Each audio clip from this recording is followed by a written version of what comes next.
PSC കോച്ചിങ്ങിലേക്ക് സ്വാഗതം. ഇന്ന് നമ്മൾ പഠിക്കാൻ പോകുന്നത് ചലനവും ചലന നിയമങ്ങളും എന്നുള്ള ടോപ്പിക്കാണ്. ഫിസിക്സിലെ ഭാഗമാണ്. ഇതിന് നമുക്ക് പ്രോബ്ലം ഒക്കെ ചോദിക്കാൻ ചാൻസ് ഉണ്ട് PSCക്ക്. ചലനവും ചലന നിയമങ്ങളും. അപ്പം നമുക്ക് ക്ലാസ്സിലേക്ക് കിടക്കാം. ഓക്കെ, അപ്പം നമ്മൾ ആദ്യം നോക്കാൻ പോകുന്നത് എന്താണ് അസന്തുലിത ബാഹ്യബലം, എന്താണ് സന്തുലിത ബലങ്ങളെന്ന് നോക്കാം. അതിനുശേഷം അസന്തുലിത ബാഹ്യബലം എന്താണെന്ന് നോക്കാം. സന്തുലിത ബലങ്ങൾ എന്ന് പറഞ്ഞാൽ ഒരു വസ്തുവിൽ അനുഭവപ്പെടുന്ന ആകെ ബലം അല്ലെങ്കിൽ പരിണിത ബലം 0 ആ പ്രയോഗിക്കപ്പെട്ട ബലങ്ങളെയാണ് സന്തുലിത ബലങ്ങൾ എന്ന് പറയുന്നത്. ഓക്കെ, അപ്പൊ ഈ സന്തുലിത ബലം കാരണം നിശ്ചലാവസ്ഥയിലുള്ള ഒരു വസ്തുവിനെ ചലിപ്പിക്കാനോ അല്ലെങ്കിൽ ചലിക്കുന്ന വസ്തുക്കളെ നിശ്ചലമാക്കാനോ കഴിയില്ല. എന്താ സന്തുലിത ബലം എന്താണെന്ന് മനസ്സിലായി. എക്സാമ്പിൾ ഞാൻ പറയാം. ഇപ്പോൾ ഒരു മേശയുടെ രണ്ട് ഭാഗത്തു നിന്നും അങ്ങോട്ടും ഇങ്ങോട്ടും രണ്ടുപേര് തള്ളുവാണ്. എതിർ ദിശകളിൽ നിന്നിട്ട് ബലം പ്രയോഗിക്കും. ഇപ്പൊ മേശയ്ക്ക് എന്തെങ്കിലും മൂവ്മെന്റ് ഉണ്ടാകുന്നുണ്ടോ? ഇല്ല, അവിടെ ബലം പ്രയോഗിക്കുന്നുണ്ട്, പക്ഷെ പരിണിത ബലം എന്ന് പറയുന്നത് 0 ആണ്. അതുപോലെ പഞ്ചഗുസ്തിയിൽ രണ്ടുപേരും തുല്യ ബലം പ്രയോഗിക്കുവാണെങ്കിൽ അവിടെ എന്താവുന്നില്ല, ആ ജയിക്കുന്നതിന് തൊട്ട് മുമ്പ് വരെ പരിണിത ബലം 0 ആണ്. രണ്ടുപേരും ഒരേപോലാണ് ബലം പ്രയോഗിക്കുന്നത്. അതുപോലെ നമ്മൾ വടം വലിക്കുമ്പോൾ ജയിക്കുന്നതിന് തൊട്ട് മുമ്പ് വരെ രണ്ടുപേരുടെയും പരിണിത ബലം എന്ന് പറയുന്നത് 0 ആണ്. അപ്പൊ ഇങ്ങനെയുള്ള ബലങ്ങളെയാണ് സന്തുലിത ബലം എന്ന് പറയുന്നത്. അതായത് ബലം പ്രയോഗിക്കുന്നുണ്ട്, പക്ഷെ ആകെ അനുഭവപ്പെടുന്ന ബലം എന്ന് പറയുന്നത് 0 ആണ്. അങ്ങനെയെങ്കിൽ ആ പ്രയോഗിക്കപ്പെട്ട ബലങ്ങൾ സന്തുലിത ബലങ്ങൾ എന്ന് പറയും. അപ്പൊ ഇങ്ങനെ ഒരു സന്തുലിത ബലം പ്രയോഗിക്കപ്പെട്ടത് കൊണ്ട് ആ ചലിച്ചുകൊണ്ടിരിക്കുന്ന വസ്തുക്കളെ നിശ്ചലമാക്കാനോ അല്ലെങ്കിൽ നിശ്ചലമായിക്കൊണ്ടിരിക്കുന്ന വസ്തുക്കളെ ചലിപ്പിക്കാനോ സാധ്യമല്ല. നമ്മൾ ആദ്യം പറഞ്ഞ മേശയുടെ കേസിൽ മേശ നിശ്ചലമായിരിക്കുക, പക്ഷെ രണ്ട് ഭാഗത്തു നിന്നും ഒരേപോലെ അങ്ങോട്ടും ഇങ്ങോട്ടും തള്ളുവാണെങ്കിൽ മേശയ്ക്ക് എന്ത് പറ്റുന്നില്ല, ചലിക്കുന്നില്ല, നിശ്ചലമായിട്ട് തന്നെ ഇരിക്കുകയാണ്. അപ്പൊ അങ്ങനെയുള്ള ബലങ്ങളെയാണ് എന്തെന്ന് പറയുന്നത്, സന്തുലിത ബലങ്ങൾ എന്ന് പറയുന്നത്. ഓക്കെ, ഇനി എന്താണ് അസന്തുലിത? ഇപ്പൊ നമ്മൾ സന്തുലിത ബലമാണ്. ഇനി നമ്മൾ ഒരു അസന്തുലിത ബലമാണ് പ്രയോഗിക്കുന്നതെങ്കിൽ, ഒരു വസ്തുവില് ഒരു അസന്തുലിത ബലം പ്രയോഗിക്കുകയാണെങ്കിൽ അതിന്റെ നിശ്ചലാവസ്ഥയിലുള്ള വസ്തുവിന് ചലനം സംഭവിക്കുകയും അല്ലെങ്കിൽ ചലനാവസ്ഥയിലുള്ള വസ്തുവാണെങ്കിൽ അതിന്റെ ചലന ദിശയ്ക്കോ വേഗത്തിനോ മാറ്റം വരികയും ചെയ്യും. ഓക്കെ, അതായത് സന്തുലിത ബലം ആവുമ്പോൾ അവിടെ ഒന്നുമില്ല, ബലം 0 ആണ്, അവിടെ ചലനം സംഭവിക്കുന്നില്ല. പക്ഷെ നമ്മളൊരു അസന്തുലിത ബലമാണ് പ്രയോഗിക്കുന്നതെങ്കിൽ ചലനാവസ്ഥയിലുള്ള വസ്തുവിന്റെ വേഗത ഒന്നെങ്കിൽ കൂടും അല്ലെങ്കിൽ ചലനത്തിന്റെ ദിശ മാറും നമ്മൾ ബലം പ്രയോഗിക്കുമ്പോൾ. ഇനിയിപ്പോൾ നിശ്ചലാവസ്ഥയിലുള്ള വസ്തുവാണെങ്കിൽ അതെന്ത് ചെയ്യും, മൂവ് ചെയ്യും അല്ലേ. അപ്പൊ അതാണ് അസന്തുലിത ബലം എന്ന് പറയുന്നത്. ഇനി എല്ലാ അസന്തുലിത ബലങ്ങളും കാരണം ചലനം സംഭവിക്കുവോ?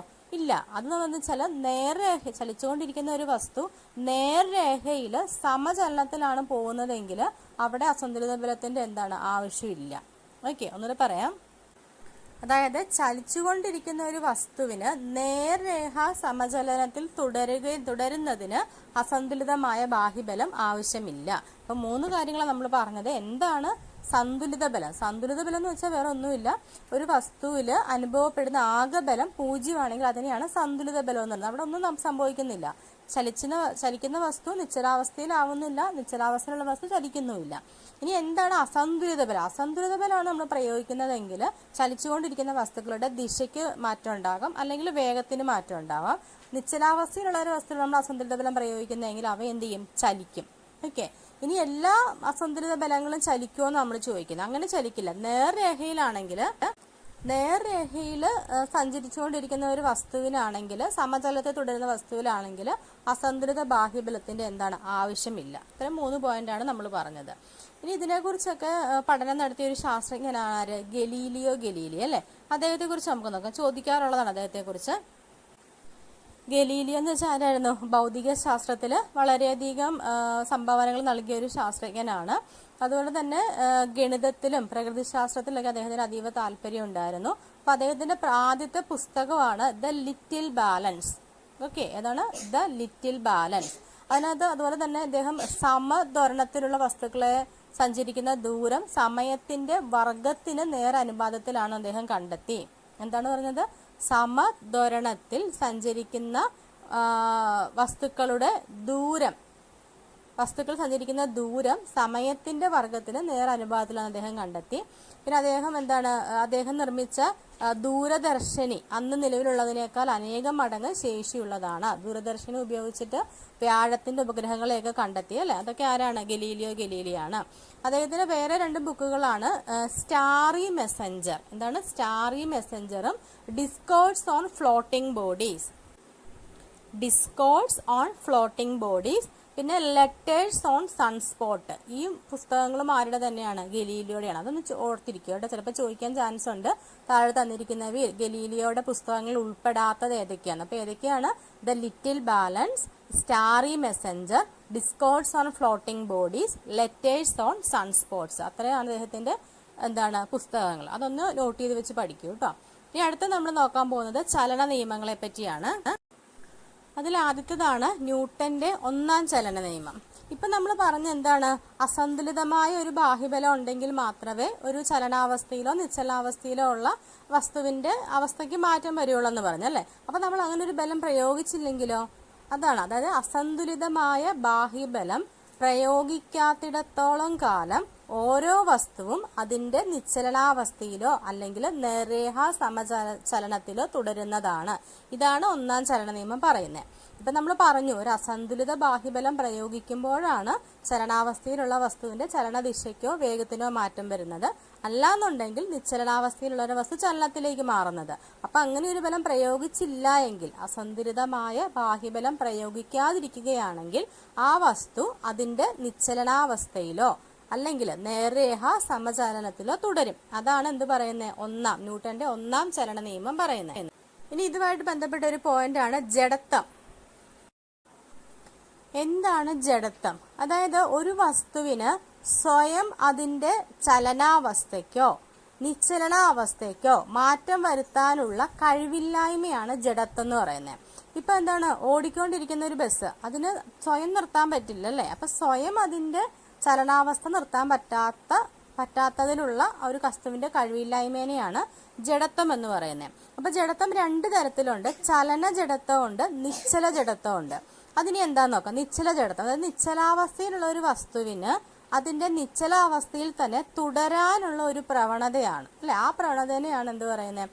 തുടരാനുള്ള പ്രവണത അല്ലെങ്കിൽ നിശ്ചലാവസ്ഥയ്ക്ക് മാറ്റം വരുത്താനുള്ള കഴിവില്ലായ്മേനെയാണ് നിശ്ചല ജഡത്വം എന്ന് പറയുന്നത്. നമുക്കതിന് എക്സാമ്പിൾ നോക്കുമ്പോൾ പെട്ടെന്ന് മനുഷ്യൻ രണ്ടെണ്ണം കൊടുത്തിട്ടുണ്ട്. മാവിന്റെ കൊമ്പ് കുലുക്കുമ്പോൾ അതിൽ നിന്ന് എന്ത് ചെയ്യുന്നു?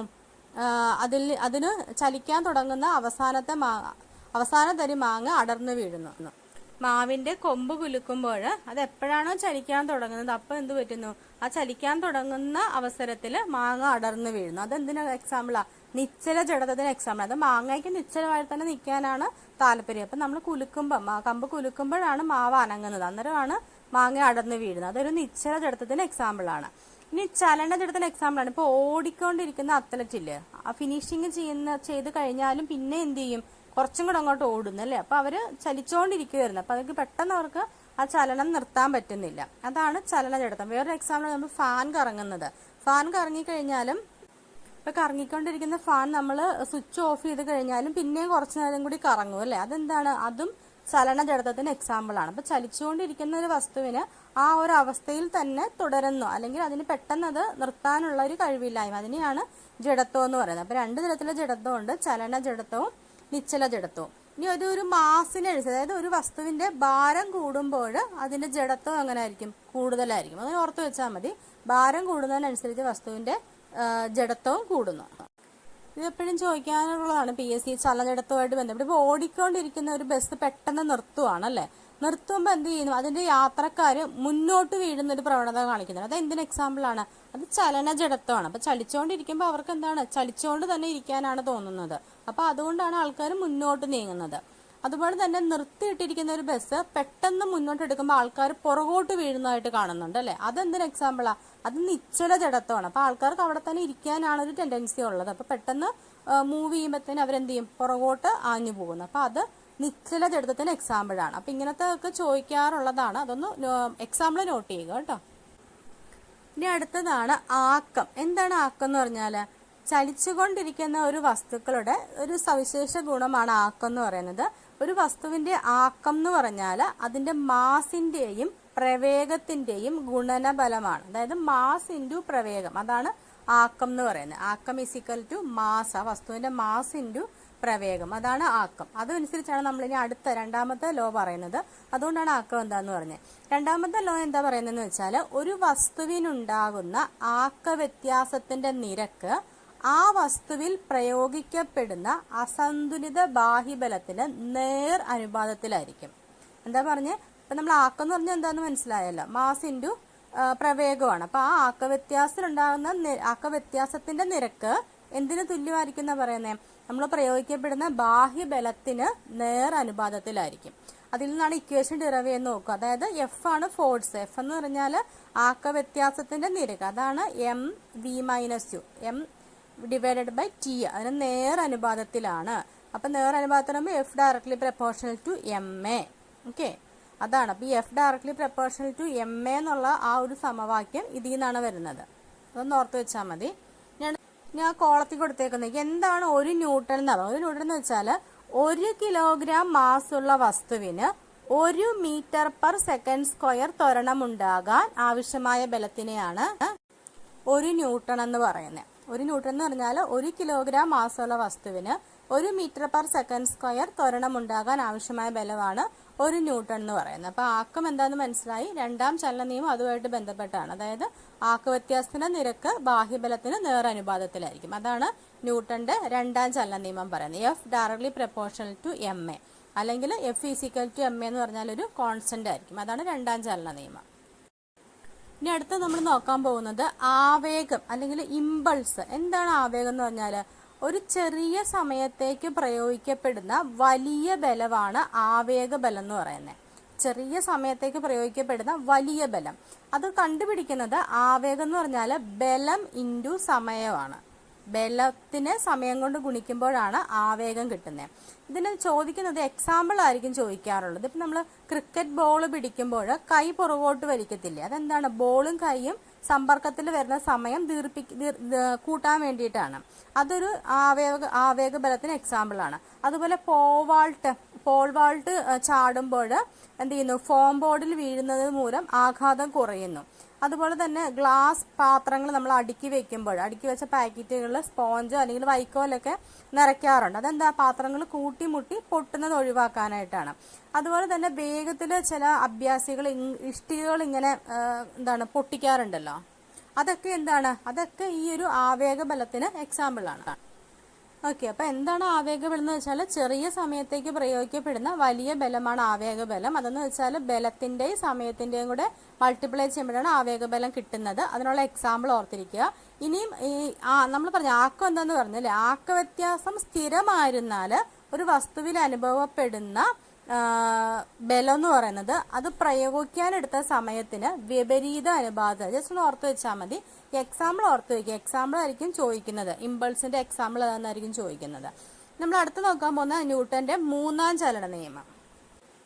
എന്താണ് മൂന്നാം ചലന നിയമം പറയുന്നത്? ഏതൊരു പ്രവർത്തനത്തിനും തുല്യവും വിപരീതവുമായ പ്രതിപ്രവർത്തനം ഉണ്ടായിരിക്കും. അതാണ് ന്യൂട്ടന്റെ മൂന്നാം ചലന നിയമം പറയുന്നത്. ഏതൊരു പ്രവർത്തനത്തിനും തുല്യവും വിപരീതവുമായ പ്രതിപ്രവർത്തനം ഉണ്ടായിരിക്കും. ഒരു എക്സാമ്പിൾ കൊടുത്തിരിക്കുന്നതുണ്ടോ? ജലോപരിതലത്തിലുള്ള തോണിയിൽ നിന്ന് ഒരാൾ കരയിലേക്ക് ചാടുന്നു, അല്ലെ? അപ്പൊ അതിൽ പ്രവർത്തനം ഏതാ? ആൾ തോണിയിലേക്ക് പ്രയോഗിക്കുന്ന ബലത്തിന്റെ ഫലമായിട്ടാണ് തോണി പിറകോട്ട് നീങ്ങുന്നത്. അതാണ് പ്രവർത്തനം. പ്രതിപ്രവർത്തനമാണ് തോണി ആളിലേക്ക് പ്രയോഗിക്കുന്ന ബലത്തിന്റെ ഫലമായിട്ടാണ് ആള് മുന്നോട്ട് ചലിക്കുന്നത്. അതാണ് അവിടെ പ്രതിപ്രവർത്തനം. അപ്പൊ എല്ലാ പ്രവർത്തനത്തിനും തുല്യവും വിപരീതവുമായൊരു പ്രതിപ്രവർത്തനമുണ്ട്. അതാണ് ന്യൂട്ടന്റെ മൂന്നാമത്തെ ലോ പറയുന്നത്. ഓക്കെ, ഇതിന്റെ ആപ്ലിക്കേഷൻ എന്ന് ഓർത്തിരുന്നാൽ മതി. ഈ നമ്മുടെ വെടിയുണ്ട, തോക്കിൽ നിന്ന് വെടിയുണ്ട പായുന്നത്, തോണി തുഴയുന്നത്, ഇതൊക്കെ അതിന് എക്സാമ്പിൾ ആണ്. അപ്പൊ എക്സാമ്പിൾ വന്നിട്ട് ഇത് ഏത് ചലന നിയമവുമായിട്ട് ബന്ധപ്പെട്ടാന്നായിരിക്കും ചോദിക്കുന്നത്. അപ്പൊ അതൊന്ന് ഓർത്തിരുന്നാൽ മതി. ഓക്കെ, അപ്പൊ അതാണ് മൂന്നാമത്തെ ചലനം. അപ്പൊ 3 ചലന നിയമങ്ങൾ പറഞ്ഞു. ഒന്നാമത്തെ എന്തായിരുന്നു? ബാഹ്യബലം പ്രയോഗിക്കാത്തടത്തോളം കാലം നേർരേഖയിൽ തന്നെ തുടരും എന്നുള്ളത്. രണ്ടാമത്തത് ആക്കവുമായിട്ട് ബന്ധപ്പെട്ട്, അല്ലെ? മൂന്നാമത്തത് ഏതൊരു ബലത്തിനും തുല്യവും വിപരീതവുമായ പ്രതിപ്രവർത്തനം ഉണ്ടാവും എന്നുള്ളത്. അത് എക്സാമ്പിൾ സഹിതം പഠിക്കണം കേട്ടോ. ഇനി അടുത്തത് പറയാൻ പോകുന്നത് ആക്ക സംരക്ഷണ നിയമമാണ്. എന്താണ്? ഒരു ബാഹ്യബലമില്ലെങ്കിൽ ഒരു വ്യൂഹത്തിന്റെ ആകെ ആക്കം സ്ഥിരമായിരിക്കും. ബാഹ്യബലം പ്രയോഗിക്കാതിരിക്കുവാണെങ്കിൽ ഒരു വ്യൂഹത്തിന്റെ ആക്കം എന്തായിരിക്കും? സ്ഥിരമായിരിക്കും. അതാണ് ആക്ക സംരക്ഷണ നിയമം എന്ന് പറയുന്നത്. അതിനകത്ത് എക്സാമ്പിൾ നോക്കിയേ. ഒരു 2 ബോൾ, M1 മാസമുള്ള ഒരു ബോളും M2 മാസമുള്ള ഒരു ബോളും ചലിച്ചുകൊണ്ടിരിക്കുകയാണ്. ആദ്യത്തെ പ്രവേഗം U1 ഉം രണ്ടാമത്തെ പ്രവേഗം U2 ആണ്. ഓക്കെ, ഇതിൽ എ എന്ന് പറയുന്നത് ചെറിയ വസ്തുവാണ്, മാസ് കുറവും, ബി എന്ന് പറയുന്നത് മാസ് കൂടുതലുള്ള വസ്തുവാണ്. നേർരേഖയിൽ ഇങ്ങനെ ചലിച്ചുകൊണ്ടിരിക്കുക. അപ്പോഴത്തേനും എയുടെ പ്രവേഗം പെട്ടെന്ന് നമ്മൾ കൂട്ടുവാണെങ്കിൽ എന്ത് പറ്റും, അത് ബിയിൽ വന്ന് ഇടിക്കും അല്ലേ. ബിയിൽ വന്ന് ഇടിച്ചതിന് ശേഷം ഈ U1 U2 എന്നുള്ളത് എന്തായിട്ട് മാറി, V1 V2 ആയിട്ട് മാറി. അപ്പോൾ ശരിക്കും പറഞ്ഞാൽ എന്ത് ചെയ്യണം, ഇവയുടെ ആക്ക വ്യത്യാസം ആദ്യത്തെ ഉണ്ടായിരുന്ന ആക്കവും രണ്ടാമതുണ്ടായിരുന്ന ആക്കവും എന്താന്ന് നോക്കുക. അതായത് ഈ രണ്ടും ഇടിച്ചതിന് ശേഷമുള്ള ആക്കവും ഇടിക്കുന്നതിന് മുമ്പുള്ള ആക്കവും തുല്യമാണെന്ന് നമുക്ക് മനസ്സിലാക്കാൻ പറ്റും. അപ്പം ബാഹ്യമല ഇല്ലെങ്കിൽ ഒരു വ്യൂഹത്തിന്റെ ആക്കം എന്ന് പറഞ്ഞാൽ എന്തായാലും സ്ഥിരമായിരിക്കും. അതാണ് ആക്ക സംരക്ഷണ നിയമം പറയുന്നത്. ജസ്റ്റ് എന്താണെന്ന് ഓർത്തിരുന്ന് വെച്ചാൽ മതി കേട്ടോ. ഇനി അടുത്ത് നമ്മൾ പറയാൻ പോകുന്നത് പലതരത്തിലുള്ള ചലനമുണ്ട് അല്ലേ. എന്തൊക്കെ ചലനമുണ്ട്? ചെണ്ടയുടെ ഡയഫ്രം അതെങ്ങനെയായിരിക്കും? ഇത് ദോലനമാണ്, ദോലനം. അതുപോലെ ഊഞ്ഞാലാടുന്നത് അതെങ്ങനെയാ? അതൊക്കെ ദോലനത്തിന് എക്സാമ്പിൾ ആണ് അല്ലേ. ഇനി ഭ്രമണം, ഭ്രമണത്തിന് എക്സാമ്പിൾ എന്താണ്? നമ്മുടെ തയ്യൽ മെഷീനിലെ ചക്രത്തിന്റെ കറക്കം, അതൊരു ഭ്രമണമാണ്. അതുപോലെ പൊടിമലിലെ ചക്രങ്ങൾ, അതൊക്കെ എന്താണ്? അതൊക്കെ ഭ്രമണത്തിന് എക്സാമ്പിൾ ആണ് അല്ലെ. ഇനി നമ്മുടെ ലിഫ്റ്റിന്റെ ചലനം എങ്ങനെയായിരിക്കും? നേർരേഖാ ചലനമാണ്, നേരെ വരയ്ക്കുന്നത് അല്ലെ. അതൊക്കെ നേർരേഖാ ചലനമാണ്. ഇനി എന്താണ് വർത്തുള്ള ചലനം എന്ന് പറയുന്നത്? ഇപ്പൊ നമ്മൾ പെൻസിൽ ഉപയോഗിച്ച് പെൻസിൽ കോമ്പസിൽ വെച്ചിട്ട് വൃത്തം വരയ്ക്കുക, അതിനെന്ത് എക്സാമ്പിളാ? അതൊരു വർത്തുള്ള ചലനത്തിന് എക്സാമ്പിൾ ആണ്. അതുപോലെ നമ്മുടെ ഫാനിന്റെ ദളങ്ങളുടെ ചലനം, അതൊക്കെ എന്താണ്? അതൊക്കെ വർത്തുള്ള ചലനമാണ് അല്ലെ. പിന്നെ നമ്മുടെ ക്ലോക്കിലെ പെൻഡുലം എന്തായിരിക്കും? ഇത് ദോലനമാണ്, അങ്ങോട്ടും ഇങ്ങോട്ടും. അപ്പൊ അങ്ങനെ പലതരത്തിലുള്ള ചലനങ്ങളുണ്ട്. അപ്പൊ നമ്മൾ ഇവിടെ പറയുന്നത് എന്തിനെ പറ്റിയാണ്? വർത്തുള്ള ചലനത്തെ പറ്റിയാണ്. വർത്തുള്ള ചലനം എന്ന് വെച്ചാൽ വൃത്താകൃതിയിലുള്ള ചലനത്തിനെയാണ് നമ്മൾ വർത്തുള്ള ചലനം എന്ന് പറയുന്നത്. അപ്പൊ അതില് രണ്ട് തരത്തിലുള്ള ബലം വരുന്നുണ്ട് ഈ വർത്തുള്ള ചലനത്തില്, അഭികേന്ദ്ര ബലവും അപകേന്ദ്ര ബലവും. ഇപ്പൊ ഒരു എക്സാമ്പിൾ പറയാണ്, ഒരു കല്ല് ചരടിൽ കെട്ടി കറക്കുവാണ്. അങ്ങനെ കറക്കുമ്പോൾ കല്ലൊരു ബലം പ്രയോഗിക്കും, അതിനെയാണ് അഭികേന്ദ്ര ബലം എന്ന് പറയുന്നത്. അതായത് വർത്തുള പാതയിൽ ചലിക്കുന്ന വസ്തുവിന് വൃത്തകേന്ദ്രത്തിലേക്ക് ആരാ ബലം പിടിക്കുന്നത്? കൈയാണ് അല്ലെ. കല്ലിൽ പ്രയോഗിക്കുന്ന ബലം, അതാണ് അഭികേന്ദ്ര ബലം. കേന്ദ്രത്തിലേക്ക് അനുഭവപ്പെടുന്ന ബലമാണ് അഭികേന്ദ്ര ബലം എന്ന് പറയുന്നത്. ഇനി അപകേന്ദ്ര ബലം എന്തായിരിക്കും? നമ്മളിങ്ങനെ കല്ല് കറക്കുമ്പം കല്ല് ചരടില് ഒരു ബലം പ്രയോഗിക്കുന്നത്, അതാണ് അപകേന്ദ്ര ബലം എന്നാണ്, പുറത്തേക്ക് പ്രയോഗിക്കുന്ന ബലം. അതായത് കയ്യിൽ പ്രയോഗിക്കുന്ന ബലമാണ് അപകേന്ദ്ര ബലം, കല്ലിൽ പ്രയോഗിക്കുന്ന ബലമാണ് അഭികേന്ദ്ര ബലം. ഇതിന് വേറെ എക്സാമ്പിൾ ഉണ്ട്. തൈര് കടയുമ്പോൾ വെണ്ണ ലഭിക്കുന്നതിന് കാരണമായ ബലം ഏതാണ്? അത് അപകേന്ദ്ര ബലമാണ് കേട്ടോ, പുറത്തേക്കല്ലേ അപകേന്ദ്ര ബലം. അപ്പൊ വർത്തുള പാതയിൽ ചലിക്കുമ്പോൾ ഉണ്ടാകുന്നതാണ് അഭികേന്ദ്ര ബലവും അപകേന്ദ്ര ബലവും എന്ന് ഓർക്കുക. കേന്ദ്രത്തിലേക്ക് അനുഭവപ്പെടുന്നത് അഭികേന്ദ്ര ബലവും പുറത്തേക്ക് അനുഭവപ്പെടുന്നതാണ് എന്ത്? അപകേന്ദ്ര ബലവും. അത് രണ്ടും ഓർത്തിരിക്കണം കേട്ടോ. ചോദിച്ചിട്ടുള്ളതാണ് നേരത്തെ ഈ തൈര് കടയുന്നതൊക്കെ എന്താണ്? തൈര് കടയുന്നത് അപകേന്ദ്ര ബലം, പുറത്തേക്കല്ലേ. അതിപ്പോ എന്തായിരിക്കും? അപകേന്ദ്ര ബലമായിരിക്കും. പിന്നെ കല്ല് കെട്ടുമ്പോൾ കല്ലിൽ പ്രയോഗിക്കുന്നത് അഭികേന്ദ്ര ബലവും കല്ല് പ്രയോഗിക്കുന്നത് അപകേന്ദ്ര ബലവും. ഇനി അടുത്തൊരു പോയിന്റ്, ആ പോയിന്റ് മാത്രം ഓർത്താൽ മതി. വൃത്തപാതയിലൂടെ സഞ്ചരിക്കുന്ന ഒരു വസ്തു തുല്യ സമയം കൊണ്ട് തുല്യ ദൂരം സഞ്ചരിക്കുകയാണെങ്കിൽ അതിനെന്ത് പറയും? സമവർത്തുള ചലനം എന്ന് പറയും. എന്താ പറഞ്ഞ്? വർത്തുള പാതയിൽ കൂടി സഞ്ചരിക്കുന്ന ഒരു വസ്തു തുല്യ സമയം കൊണ്ട് തുല്യ ദൂരം സഞ്ചരിക്കും. അതിന് എക്സാമ്പിൾ നമ്മുടെ പെൻഡുലവും ക്ലോക്കിലെ സെക്കൻഡ് സൂചിയുടെ അഗ്രവും. എക്സാമ്പിൾ ഓർത്തിരുന്നാൽ മതി. പെൻഡുലവും ക്ലോക്കിലെ സെക്കൻഡ് സൂചിയുടെ അഗ്രത്തിന്റെ ചലനവും, അതും എന്താണ്? സമവർത്തുള ചലനമാണ്. തുല്യ സമയം കൊണ്ട് തുല്യ ദൂരം സഞ്ചരിക്കുന്നു അല്ലെ. അപ്പൊ എക്സാമ്പിൾ ഓർത്തിരിക്കുക, അതേതാണ്? സമവർത്തുള ചലനത്തിന് എക്സാമ്പിൾ ആണ്. ഇതൊരു പ്രോബ്ലം ആണ്, ചിലപ്പോൾ ഇങ്ങനെ ചോദിക്കാൻ ചാൻസ് ഉണ്ട്. 180 km/h വേഗതയിൽ സഞ്ചരിച്ചുകൊണ്ടിരിക്കുന്ന ഒരു കാർ ബ്രേക്ക് പ്രവർത്തിച്ചപ്പോൾ 4 സെക്കൻഡിന് ശേഷം നിശ്ചലമാകുന്നു. യാത്രക്കാർ ഉൾപ്പെടെ ഉള്ള കാറിന്റെ മാസ് 1000 കിലോഗ്രാം ആണെങ്കിൽ ബ്രേക്ക് പ്രവർത്തിച്ചപ്പോൾ ഉണ്ടായ ബലമാണ് കണ്ടുപിടിക്കേണ്ടത്. ബലത്തിനുള്ള ഇക്വേഷൻ എന്താ? F = ma ആണ് അല്ലെ. അപ്പൊ എമ്മും അറിയണം, എയും അറിയണം. ഇവിടെ എ നമുക്കറിയാവോ? എ തന്നിട്ടില്ല അല്ലേ. പിന്നെ തന്നിരിക്കുന്ന സമയം തന്നിട്ടുണ്ട്. അപ്പൊ നമുക്ക് എങ്ങനെ കണ്ടുപിടിക്കാം? ആദ്യമേ നമുക്ക് അതിന്റെ ആദ്യ പ്രവേഗം എത്രയാണെന്ന് കണ്ടുപിടിക്കണം. ആദ്യ പ്രവേഗം തന്നിട്ടുണ്ട്. എത്ര kilometre per hour? 108 kilometre per hour ആണ്. അപ്പൊ നമ്മൾ അതിനെ മീറ്റർ പെർ സെക്കൻഡിലേക്ക് കൺവേർട്ട് ചെയ്യുന്നു. അതിന് നമ്മൾ 5/18 കൊണ്ട് മൾട്ടിപ്ലൈ ചെയ്യുന്നു. അപ്പൊ അത് എത്രയുണ്ട്? 30 മീറ്റർ പെർ സെക്കൻഡ് ആണ്. അതാണ് ആദ്യ പ്രവേഗം. പിന്നെ അന്ത്യപ്രവേഗം എന്ന് വെച്ചാൽ എന്താ? നിശ്ചലവായു എന്ന് പറഞ്ഞത്. അപ്പൊ അന്ത്യപ്രവേഗം 0 ആയിരിക്കും. അപ്പൊ യു എന്ന് പറയുന്നത് 30ഉം വി എന്ന് പറയുന്നത് 0 ആയിരിക്കും. മാസം വന്നിട്ടുണ്ട്. മാസം എത്രയാണ്? 1000 കിലോഗ്രാം. സമയം എത്രയാണെന്ന് പറഞ്ഞിട്ടുണ്ട്? 4 സെക്കൻഡ് ആണ്. അപ്പൊ എഫ് എന്ന് പറഞ്ഞാൽ F equal to M A ആണ്. എക്ക് വരെ നമ്മൾ എന്ത് ചെയ്യുന്നു? V minus U by T എന്ന് കൊടുക്കുന്നു. അത് സബ്സ്റ്റിറ്റ്യൂട്ട് ചെയ്ത് കഴിയുമ്പോൾ ആൻസർ കിട്ടും. എത്രയാണ്? 7500 ന്യൂട്ടൺ ആയിരിക്കും ഫോഴ്സ് എന്ന് പറയുന്നത്. അപ്പൊ ഇവിടെ കിട്ടിയത് നെഗറ്റീവ് ആണ്. നെഗറ്റീവ് 7500 ആണ്. നെഗറ്റീവ് ഉണ്ടെന്ന് എന്താ പറയുന്നത്? ആ ബലം എന്ന് പറയുന്നത് ചലനദിശയ്ക്ക് എതിരായിട്ടാണ് അനുഭവപ്പെട്ടത്. അതുകൊണ്ടാണ് അവിടെ നെഗറ്റീവ് വന്നത്. അപ്പൊ നെഗറ്റീവ് 7500 ന്യൂട്ടൺ ആയിരിക്കും ബലം എന്ന് പറയുന്നത്. അപ്പൊ ഇത്രയാണ് നമ്മൾ ഈ ഒരു ഭാഗത്ത് പഠിച്ചത്. ചലന നിയമങ്ങൾ പ്രധാനപ്പെട്ടതാണ്. അപ്പൊ ഒന്നാം ചലന നിയമത്തിന് മറ്റൊരു പേരും കൂടെ അറിയപ്പെടുന്നുണ്ട്. എന്താണ്? ലോ ഓഫ് ഇനേഷ്യ എന്നറിയപ്പെടുന്നതും ഒന്നാം ചലന നിയമമാണ്. അല്ലെങ്കിൽ ഇങ്ങനെ ചോദിക്കാം, ജഡത്വം അതുപോലെ തന്നെ ബലം എന്നിവയ്ക്ക് നിർവചനം നൽകിയത് ഏതാണ്? ഒന്നാം ചലന നിയമമാണ്. ഈ രണ്ടാം ചലന നിയമത്തെ പറ്റി ചോദിക്കുന്നത് ഇതാണ്, യൂണിവേഴ്സൽ ലോ ഓഫ് മോഷൻ എന്നറിയപ്പെടുക. അതേതാണ്? അത് രണ്ടാം ചലന നിയമമാണ്. യൂണിവേഴ്സൽ ലോ ഓഫ് മോഷൻ എന്നറിയപ്പെടുന്നത് രണ്ടാം ചലന നിയമമാണ്. അതുപോലെ തന്നെ F equal to M A എന്നുള്ള ആ സമവാക്യം രൂപീകരിച്ചതും ഏതാണ്? രണ്ടാം ചലന നിയമമാണ്. അപ്പൊ അങ്ങനെ ചോദിച്ചാലും അറിഞ്ഞിരിക്കണം. ലോ ഓഫ് ഇനേഷ്യ എന്നറിയപ്പെടുന്നത് ഒന്നാം ചലന നിയമം. ബലം, ജഡത്വം അവയ്ക്കൊക്കെ നിർവചനം നൽകിയതും ഒന്നാം ചലന നിയമം. ഓക്കെ. പിന്നെ ഇതുമായിട്ട് ചോദിക്കാറുള്ളത് ആക്ക സംരക്ഷണ നിയമം. മൂന്നാം ചലന നിയമത്തിന് എക്സാമ്പിൾ നമ്മൾ പറഞ്ഞു. റോക്കറ്റ് മുകളിലേക്ക് ഉയരുന്നത്, തോക്കിൽ നിന്നും വെടിയുണ്ട ഉതിരുമ്പോൾ തോക്ക് കുറച്ച് പുറകേക്ക് വരും. അതൊക്കെ എന്താണ്? മൂന്നാം ചലന നിയമത്തിന് എക്സാമ്പിൾ ആണ്. അതുപോലെ റോക്കറ്റ് ഉയരുന്നതില്ലേ? റോക്കറ്റ് ഉയരുന്നത് നമ്മുടെ ആക്ക സംരക്ഷണ നിയമത്തിനാണ് എക്സാമ്പിൾ കേട്ടോ. ആക്ക സംരക്ഷണ നിയമത്തിന്റെ എക്സാമ്പിൾ ആണ് റോക്കറ്റ് മുകളിലേക്ക് ഉയരുന്നത്. അതൊന്ന് ഓർത്ത് വെക്കുക. പിന്നെ നമ്മൾ ആവേഗബലം പറഞ്ഞു. എന്താണ്? ചെറിയ സമയം കൊണ്ട് പ്രയോഗിക്കപ്പെടുന്ന വലിയ ബലമാണ് ആവേഗബലം. അതിന്റെ എക്സാമ്പിൾ സാധാരണ ചോദിക്കാറുണ്ട്. അതും ഓർത്തിരിക്കുക. അപ്പൊ എക്സാമ്പിൾ ആണ് മെയിൻ ആയിട്ട് അത് ഓർത്തിരിക്കേണ്ടത്. ഒരു ബലം തന്നിട്ട് എന്ത് തരം ബലമാണെന്നുള്ളത് കേട്ടോ. അപ്പൊ അത്രയാണ് ഇതിൽ പറഞ്ഞത്.